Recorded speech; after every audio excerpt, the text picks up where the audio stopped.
안녕하세요. 상쾌한 가을 아침입니다. 헤브론 만나에 오신 여러분들을 진심으로 환영합니다. 어제는 의를 위하여 핍박을 받는 자 복되다라는 말씀을 들었습니다. 의를 위하여 핍박을 받는 자는 예수님을 사랑하는 자들이라는 말씀을 통해서 저와 예수님과의 관계를 다시 한번 돌아보게 되는 시간이었습니다. 오늘은 김 목사님의 팔복의 마지막 메시지이고요. 역시 의를 위하여 핍박을 받는 자 참 복되다라고 하는 말씀입니다. 큰 은혜가 되시기를 바랍니다. 이 시대에도 예수를 위해 희생과 손해를 감수하고 자기를 부인하며 주를 따르는 성도들이 있습니다. 물론 헤브론 교회도 있죠. 그들은 예수님을 사랑하고 하나님만을 두려워하기에 세상에서 고난을 당하고 손해보기를 두려워하지 않는 자요, 의를 위하여 예수를 위하여 핍박을 받고 고난을 받는 자리에 스스로 들어가는 사람들입니다. 예수님은 그런 자들이 복된 자라 말씀하십니다. 내가 그런 자들을 위해, 그런 자녀를 위해 천국을 예비해 두었다고 약속하십니다. 하지만 그럼에도 불구하고 고난을 받으면서까지 주님을 닮고 예수님을 따라 산다는 것이 저와 여러분에게 그렇게 쉬운 일은 아니죠. 11절 말씀을 읽어드립니다. 나를 인하여 너희를 욕하고 핍박하고 거짓으로 너희를 거스려 모든 악한 말을 할 때에는 너희에게 복이 있나니, 우리를 욕하고 핍박하고 거짓으로 악한 말을 할 것이다 라고 말씀하시죠. 거짓으로 악한 말을 한다는 것은 있지도 않은 말을 지어내서 소문을 퍼뜨리는 중상모략이 아닙니까? 바울과 제자들과 예수님이 당했던 일이죠. 이것은 분명한 사단의 일입니다. 저는 마지막 날이 다가오면 어떤 악한 일이 일어날지 정확히 알지 못해요. 다만 예수님께서 그날은 너무 두려운 날이 되고 환난이 심할 것이기 때문에 그날이 겨울에 오지 않기를, 임산부가 그날을 맞이하지 않기를 기도하라 라고 말씀할 정도로 악한 일들이 구체적으로 일어나게 될지 모르겠습니다. 그러나 그날이 오기 전까지는 육체적인 핍박보다는 정신적인, 언어적인 핍박이 훨씬 더 많을지 모르겠어요. 욕하고 거짓으로 악한 말을 퍼뜨림으로 하나님의 아들과 딸들이 명예가 더러워지고 고통스럽게 되는 일들이 일어날 것입니다. 그때 만약 하나님 앞에서 나를 돌아볼 때 내가 그토록 사악하게 살지 않았음에도 불구하고 나에게 그런 고난과 핍박이 온다면 그것은 예수를 위해 받는 고난인 줄로 믿으시기 바랍니다. 그것은 영광스러운 일입니다. 그러므로 견뎌야 합니다. 이겨야 합니다. 예수님께서는 하나님 앞에서 그 모든 시시비비가 가려질 날이 있을 것이라고 말씀하셨습니다. 함부로 말한 자들은 부끄럽게 되고 심판을 받으며 부끄러움을 당한 자녀들은 오히려 높임받게 되는 날이 있다고 말씀하셨어요. 그때까지 참음으로 기다리고 견디며 믿음의 길을 걸어가는 것, 그것이 믿음의 경주를 하는 것이요, 의를 위하여 핍박을 받는 삶이라는 것이죠. 자, 그런데 누가 이런 핍박을 합니까? 믿음으로 사는 사람들이 어디에서 이런 핍박을 당할까요? 당연히 세상에서 하나님을 모르는 사람들에 의해서, 사단과 어둠과 악의 세력에 의해서 믿음의 사람들은 핍박을 당하겠죠. 그런데 교회 안에서도 이런 핍박이 있을 수 있다는 것을 기억해야 합니다. 왜냐하면 교회 안에도 세상이 있기 때문입니다. 예수님께서는 지상교회는 불완전하기 때문에 그 안에는 알곡과 가라지가 있다고 분명하게 가르쳐 주셨습니다. 생각해보면 스데반도, 사도들도, 선지자들도, 심지어 예수님도 자기 백성들에게 고난당하지 않으셨습니까? 종교 지도자들이 핍박의 우두머리가 아니었습니까? 이 모든 것은 우리가 죄인이기 때문입니다. 지상교회는 불완전하기 때문이죠. 하지만 여러분, 교회는 의를 위하여 살고자 하는 자를 핍박하는 것이 되어서는 안 됩니다. 교회는 예수를 위해 살고자 하다가 고난당하고 핍박받은 사람들이 모여서 위로를 받는 곳이어야 합니다. 교회는 주님을 닮고 따르고자 하는 사람들이 모여서 힘들지만 힘을 내자 격려하는 곳이 되어야 합니다. 그러므로 여러분, 교회에서 사단의 일이 일어나지 않도록 교회를 기도로 지켜야 하는 것이죠. 마태복음 24장 14절 말씀, 이 천국 복음이 모든 민족에게 증거되기 위하여 온 세상에 전파되리니 그제야 끝이 오리라. 그러므로 너희가 선지자 다니엘의 말한 바 멸망에 가증한 것이 거룩한 곳에 선 것을 보거든 그때 유대에 있는 자들은 산으로 도망할지어다. 그런 일들이 하나님의 공동체에서 일어나면 주님의 때가 가까운 줄 알고 주님의 오심을 기억하는 지혜로운 종이 되라는 것입니다. 사단은 멸망에 가증한 그것을 거룩한 곳에 세우려고 할 것입니다. 이것은 단지 어떤 물건이 들어오는 것을 말하는 것이 아니죠. 세속적인 가치관이 교회에 스며들고 사단의 일들이 하나님의 공동체에 일어나는 것을 보게 되는 날이 있을 거라는 경고입니다. 사단의 일이 무엇입니까? 겸손하셨고 너무나 작고 약하고 도움이 필요한 자를 돌보셨던 예수님과는 다른 길을 하나님의 교회가 걸어가기 시작하는 것입니다. 거짓으로 악한 말을 하고 하나님을 하나됨을 파괴하고 말씀을 가볍게 여기는 일들이 일어나고 하나님을 두려워하지 않게 되는 것입니다. 여러분, 사단은 쉽게 이 일을 포기하지 않을 거예요. 교회 안에서 자기 사람들을 만들어내고 포섭하려고 기회를 노릴 것입니다. 그 대상은 저와 여러분이 될 것이에요. 그러므로 우리는 우리를 지켜야 합니다. 교회를 위해서 기도해야 하는 것이죠. 사실 의를 위하여 살려고 하는 자가 핍박을 당하는 것은 참 이상한 일이에요. 그들이 전하는 복음은 참 좋은 소식입니다. 팔복이 묘사하는 예수님의 성품을 가진 사람이 내 가까이 있다는 것은 복된 일입니다. 여러분, 우리가 이사를 할 때도 내 옆집에 좋은 이웃이 살기를 바라지 악하고 문제가 많은 사람이 살기를 원하지 않잖아요. 그러므로 세상이 예수님을 닮고 예수님 따라 살려고 하는 사람들을 욕하고 중상모략하고 핍박할 이유가 없지 않겠습니까? 그런데 예수님은 그렇지 않다. 너희는 세상에서 핍박을 당하고 고난을 당할 것이다 예고하십니다. 그 이유는 세상의 삶의 방식과 팔복의 삶의 방식이 너무나 다르기 때문입니다. 다 놀고 있는데 혼자 공부하면 왕따가 됩니다. 도덕질하고 욕하고 나쁜 짓 하는 것도 같이 해야 합니다. 너만 고상해 라고 세상은 말하죠. 그냥 넌 그렇게 살아라, 나는 이렇게 살겠다 하는 것이 아니라 세상은 의를 위하여 사는 자들을 욕하고 죽이려고 하는 것이죠. 그러므로 팔복의 결론이 핍박으로 끝나는 것은 당연한 일입니다. 청교도 설교자였던 토마스 왓슨은 이렇게 말했습니다. 경건은 고난을 막아주지 않는다. 경건은 우리에게 십자가를 허락한다. 제가 이렇게 이해했어요. 경건은 고난을 막아주는 것이 아니라 경건은 고난을 이기게 하는 것입니다. 기독교 교리사에서 중요한 인물인 터툴리안에게 어떤 사람이 찾아와서 이렇게 물었어요. 저는 예수님을 만나고 거듭났습니다. 그런데 어떻게 살아야 할지 모르겠어요. 지금 저의 직업은 하나님 보시기에 바르지 않은 직업이 분명합니다만 저도 먹고 살아야 하지 않겠습니까? 만약 예수님의 가르침대로 예수님을 따라 살려고 한다면 저는 살 수가 없습니다. 어떻게 해야 될까요? 터툴리안이 뭐라고 대답했는지 아세요? 꼭 살아야겠습니까? 비기독교 가정에서 태어난 터툴리안은 기독교인들이 예수를 위해서 핍박을 당하고 죽음을 당하는 것을 보면서 예수님 만난 사람입니다. 예수를 위해서 목숨을 아끼지 않는 많은 사람들을 보면서 이 사람은 예수님을 만났어요. 그래서 이 사람의 마음 안에도 순교자의 신앙이 있었나 봅니다. 꼭 살아야겠습니까? 예수 위해서 죽으면 안 되겠습니까?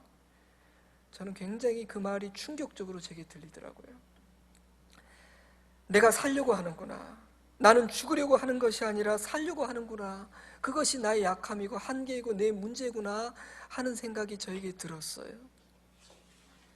의를 위해 핍박받는 자가 되려면 살려고 하는 것이 아니라 죽으려고 해야 된다는 것이죠. 여러분, 우리는 예수를 위해서 우리의 자존심 꺾을 수 있을까요? 예수님 위해서 손해볼 수 있을까요? 심지어 죽을 수 있을까요? 그런데 예수님은 예수를 위해서 받는 핍박과 그 죽음을 기뻐하고 즐거워하라고 말씀하셨어요. 마태복음 5장 12절 기뻐하고 즐거워하라. 하늘에서 너희의 상이 큼이라. 너희 전에 있던 선지자들을 이같이 핍박하였느니라. 가능한 일일까요? 우리는 어떤 이유 때문에 기뻐하고 즐거워할 수 있는 걸까요? 12절 말씀에 의하면 세상이 우리를 선지자 수준으로 대우해주고 있기 때문이라고 말씀하십니다. 우리는 그 정도의 수준이 아닌데 세상이 우리를 선지자 수준으로 높이 평가해 주고 있기 때문에 기뻐하고 고마워하고 감사하라는 것이죠. 디모데후서 3장 12절, 무릇 그리스도 예수 안에서 경건하게 살고자 하는 자는 핍박을 받으리라. 갈라디아서 4장 29절, 그러나 그때에 육체를 따라 난 자가 성령을 따라 난 자를 핍박한 것 같이 이제도 그러하도다. 요한복음 15장 19절, 너희가 세상에 속하였으면 세상이 자기의 것을 사랑할 터이나 너희는 세상에 속한 자가 아니요 도리어 세상에서 나의 택함을 입은 자인 고로 세상이 너희를 미워하느니라. 로마서 8장 17절, 자녀이면 또한 후사 곧 하나님의 후사요 그리스도와 함께한 후사니 우리가 그와 함께 영광을 받기 위하여 고난도 함께 받아야 될 것이니라. 만약 우리가 세상에 속하였다면 세상은 우리를 사랑할 것입니다. 자기 거니까요. 자기의 나라를 위해 우리를 이용할 수 있으니 핍박하고 죽이려고 하지 않을 것입니다.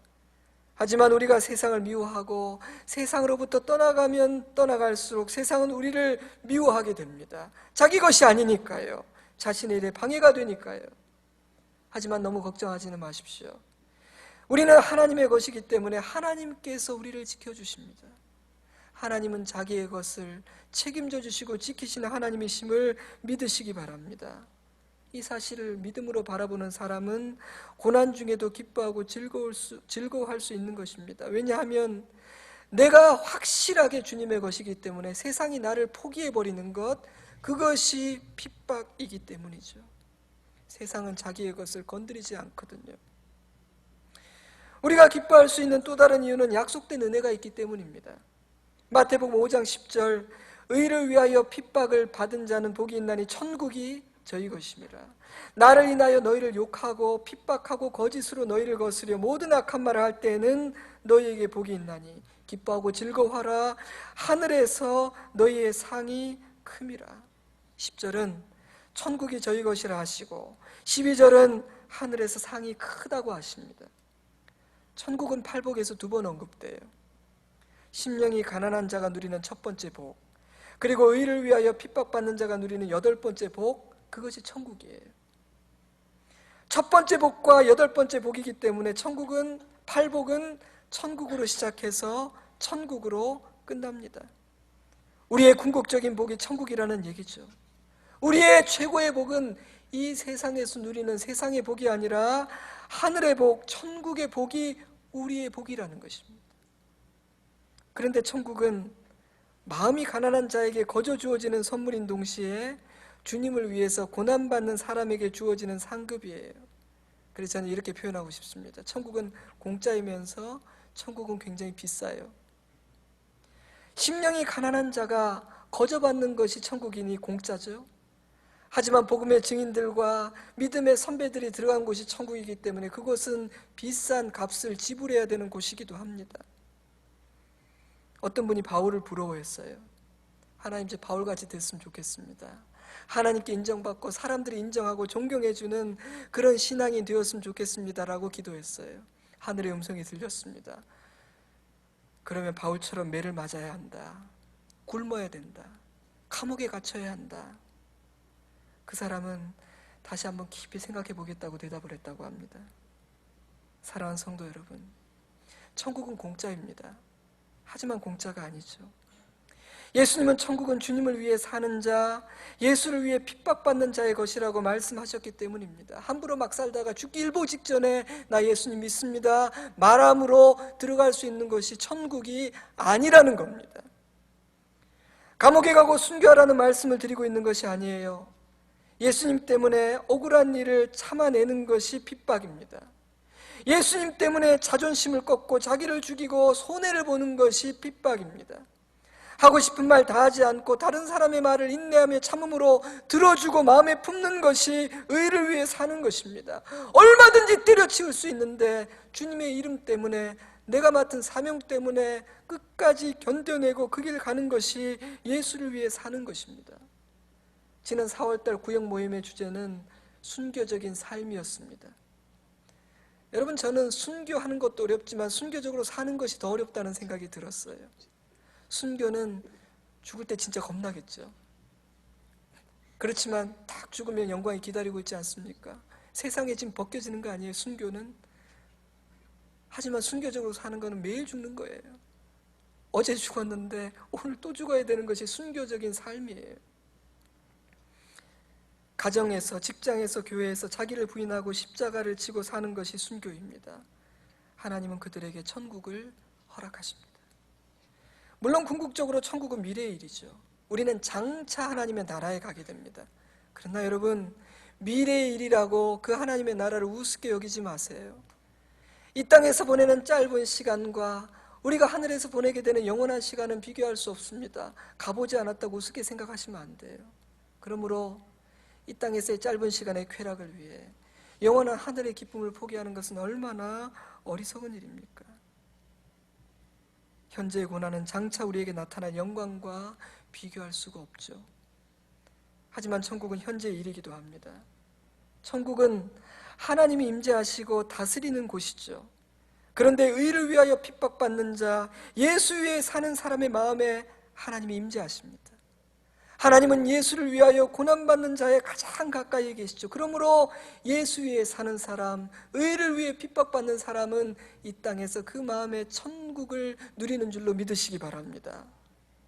여러분, 핍박과 고난 중에 있을 때 그리스도인들의 마음은 한 가지에 집중하게 됩니다. 하나님이죠. 건강하고 평안하고 모든 일이 잘 돌아갈 때 우리의 마음은 분산됩니다. 하나님만 생각하지 않죠. 그러나 고난이 생기고 나의 힘으로 해결할 수 없는 한계에 부딪히게 될 때 우리에게서 불필요한 것들이 하나하나 제거되기 시작하고 하나님만이 남게 됩니다. 병들고 파산하고 고통 중에 처하게 되고 일이 안 풀리면 우리는 그제서야 내가 의지할 수 있는 분은 하나님밖에 없다는 것을 깨닫게 되기 때문입니다. 그러므로 예수를 위해서 받는 그 고난과 핍박은 우리를 정화시킵니다. 깨끗게 합니다. 그리고 하나님만 남게 만들어줍니다. 고난당하기 전에 우리의 마음은 예수밖에 없는 마음이 아닙니다. 굉장히 많은 것들이 있습니다. 생각이 복잡합니다. 그래서 천부의 의지 없어서 손들고 옵니다. 이런 찬양이 와닿지 않아요. 또 그런 찬양 부르지도 않습니다. 그래서 저는 바로 이 자리에서, 이 지점에서 첫 번째 복을 누리는 심령이 가난한 자와 여덟 번째 복을 누리는 의를 위하여 핍박받는 자가 만난다고 생각해요. 왜냐하면 의를 위하여 핍박받는 자의 마음은 어떻게 됩니까? 가난해집니다. 이 두 사람이 만나는 거예요. 그러므로 이 두 사람이 누리는 복도 같습니다. 뭐죠? 천국이 저희 것입니다. 예수를 위해서 핍박받는 자는 천국에서 상이 크다고 하셨어요.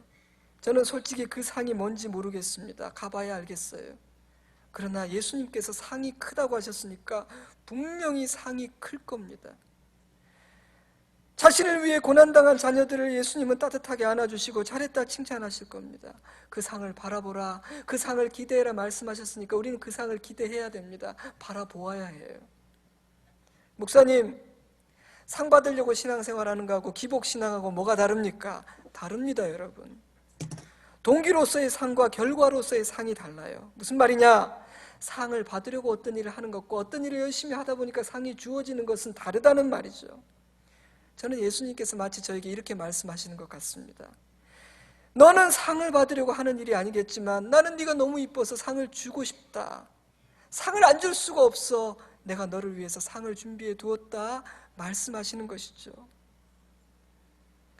우리는 초대교회 성도들이 당했던 그런 종류의 핍박, 이슬람권에서 회심한 그리스도인들이나 북한의 성도들이 당하는 그런 종류의 심각한 핍박이 없는 세상에서 살아가고 있습니다. 신앙이 굉장히 자유롭죠.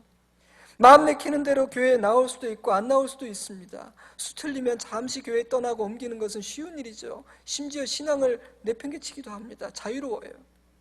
그런데 안타깝게도 이런 자유를 가진 사람들에게 오히려 감사와 기쁨이 부족한 것 같습니다. 핍박 중에 있는 성도들에게는 마음의 감사와 기쁨이 충만합니다. 그들은 예배를 드릴 수 있다는 사실 하나만으로도 감사합니다. 시설이 부족하고 좁고 설교가 엉성하고 성가대 음정박자가 전혀 맞지 않아도 고난 중에 있는 성도들은 예배 드릴 수 있다는 사실만으로 감격하고 감사하고 눈물을 흘립니다. 하지만 오히려 자유롭게 신앙생활하는 사람들에게는 불평불만이 많이 있습니다. 더우면 덥다고, 추우면 춥다고, 길면 길다고, 짧으면 짧다고 이런저런 이유들로 불평이 많이 있습니다. 감사하지 못합니다. 하지만 신앙의 자유를 빼앗기고 예배의 특권을 다 빼앗겨 버리고 나면 예배를 드릴 수 있다는 것이 감격이 됩니다. 예배의 자리에 앉기만 해도 눈물이 납니다. 내 마음에 들지 않는 사람이고 굉장히 내가 기분 나쁜 사람이라 할지라도 내가 혼자 외롭게 예배 드리는 것이 아니라 그래도 저 사람하고 같이 예배 드릴 수 있다는 것이 기쁨이 되어서 하나님께 감사하게 됩니다. 핍박받는 자, 고난당하는 자에겐 더 큰 은혜가 있는 것이죠. 큰 감사가 있는 거예요.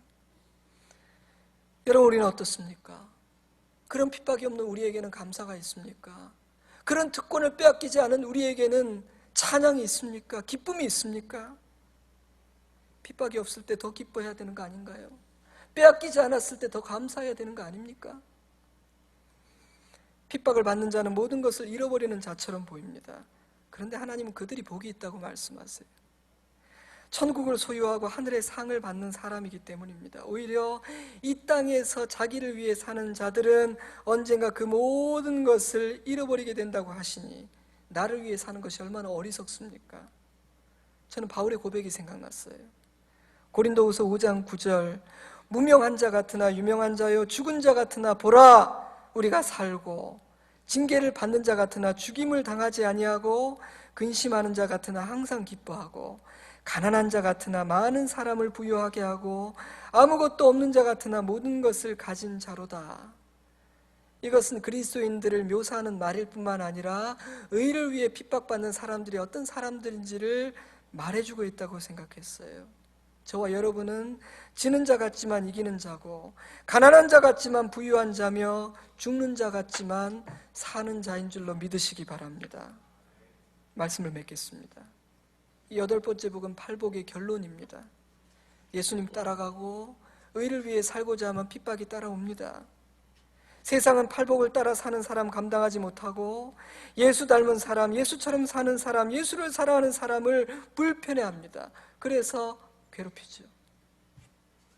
우리는 세상의 소유가 아니라 하나님의 소유이기 때문에 손해보고 어려움을 겪을 수 있습니다.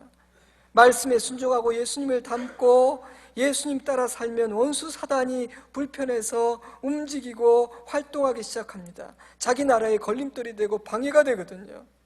그러나 하나님은 그 모든 가운데서 자기의 것을 지키시는 줄로 믿으시기 바랍니다. 그것을 믿으셔야 합니다. 하나님이 지켜주시고 하나님이 돌봐주시는 인생이 복된 인생임을 믿으셔야 됩니다. 우리는 우리의 죄로 인해 책망받고 고난받는 사람 되어서는 안 됩니다. 의인을 괴롭히고 핍박하는 사람이 되어서는 더더욱 안 되겠죠. 우리는 예수 위에서 살아가고 천국을 소유하며 하늘의 상을 받는 자가 되어야 합니다. 저는 우리 헤브론 교회가 의를 위하여 핍박받는 자들의 교회가 되기를 바랍니다. 주님 위에 살다가 받은 그 은혜를 간증하고 주님 위에 살다가 받은 고난을 서로 위로하는 곳이 되어야 합니다. 그러면 교회는 천국이 되죠. 교회는 천국 같은 곳이 되어야 합니다. 천국은 하나님의 임재가 있고 하나님의 사랑이 가득한 곳이죠. 교회는 그런 곳이어야 합니다. 헤브론 교회가, 여러분의 가정이 이 험한 인생길 가운데서 하나님의 임재를 경험하는 천국 되어서 의를 위하여 핍박받으며 주님을 따라 걸어가는 저와 여러분 될 수 있기를 주님의 이름으로 축복합니다. 기도합시다. 의를 위하여 핍박을 받는 자 복되다라는 말씀을 끝으로 김 목사님의 팔복 시리즈를 마치게 되었습니다. 동시에 헤브론 만나도 지난 5개월 정도 여러분의 열렬한 그 성원으로 또 이렇게 이루어졌고, 또한 정진부 목사님과 전희준 목사님의 귀한 사랑의 수고로 이루어진 이 모든 일에 대하여 감사를 드립니다. 여러분의 그리스도와 더불어 함께하는 하나님 나라의 자녀로서의 삶에 더 풍성한 하나님의 은혜 있기를 기대합니다. 내일은 주일입니다. 우리 내일부터는 현장 예배 7시부터 9시, 11시 3번의 예배가 있습니다. 여러분들께서 또 일찌감치 오셔서 또 기도하면서 하나님의 영광 가운데 예배 올려드리는 또 은혜의 시간이 되었으면 좋겠습니다. 물론 온라인으로 예배를 드리는 모든 우리 식구들에게도 하나님께서 넘치는 은혜 주시기를 기대합니다. 그럼 내일 뵙겠습니다.